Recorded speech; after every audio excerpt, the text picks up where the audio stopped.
أينما كنا أينما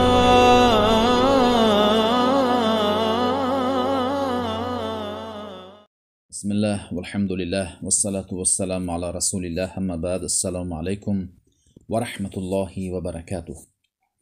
حدیث از انس بن مالک رضی الله عنه روایت شد از شماره حدیث در کتاب بخاری 708 می باشد. انس کوچک از انصار می باشند، صحابه پیامبر. وقتی که پیامبر به مدینه آمدند، مادرشان ام سلیم انس کوچک را برای خدمتگزاری دادند. انس کوچک در تربیت پیامبر بزرگ گشت. انس کوچک از پیامبر حدیث های بسیاری روایت کرد.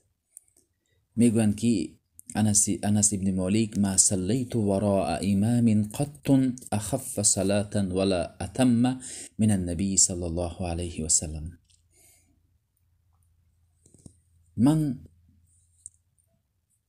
از پسی پیامبر صلی الله علیه و سلم نماز خواندم، مثل پیامبر کسی سبکتر و کاملتر نخوانده است.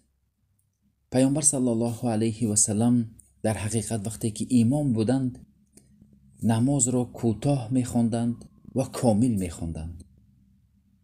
بعضی کسها کوتاه میخواند اما کامل نمیخواند، چونکه رکوعها و سجده هایش به جا نمیآورد.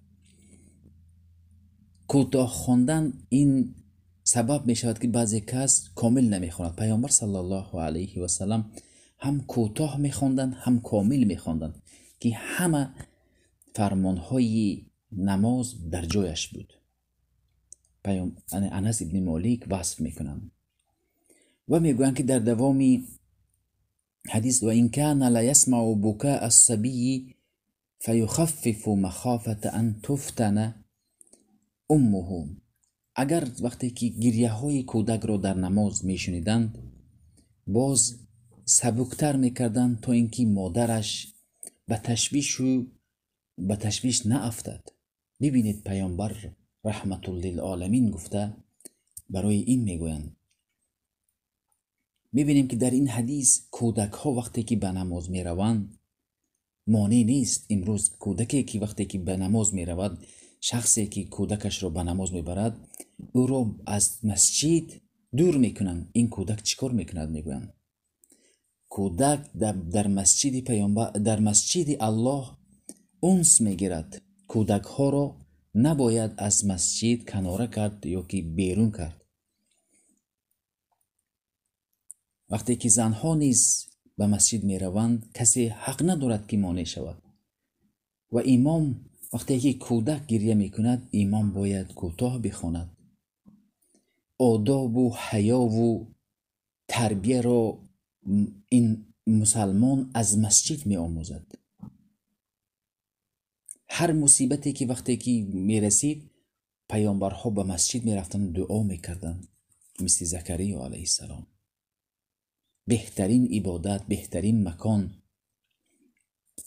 در این حدیث میبینیم که پیامبر بسیار به امتشان شفقت میورزیدند، مهر و شفقت، سبک میکردند، کوتاه میکردند و اینچنین بر مردان و زنان مهربان بودند. پیامبر میگویند که اگر بر امتی من مشقت نمیشد، من 5 وقت نماز به مسواک کردن امر میکردم، اما که به مشقت میشود، من این را وای کردم، امر نکردم.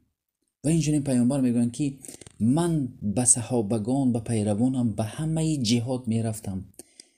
برای آن بعض گروه جهادها رو رفتنش را ترک کردم که اگر من همه به این جنگ ها میرفتم، همه باید میرفت، به مردم، به مسلمانان مشقت میشد.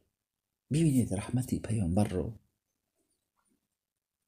امروز بعض امام ها در مسجد دراز میخوانند و مردم را نفرت میآورند و مردای جوان هایی که به نماز میروند، آنها رو میگویند این رو پوش، وی رو پوش، یا ایست نه ایست. باید ما دایی باشیم، مردم را جلب میکنیم، نه اینکه مردم را از دین نفرت آوریم. این بود شرح مختصری حدیث. السلام علیکم و رحمت الله و برکاته.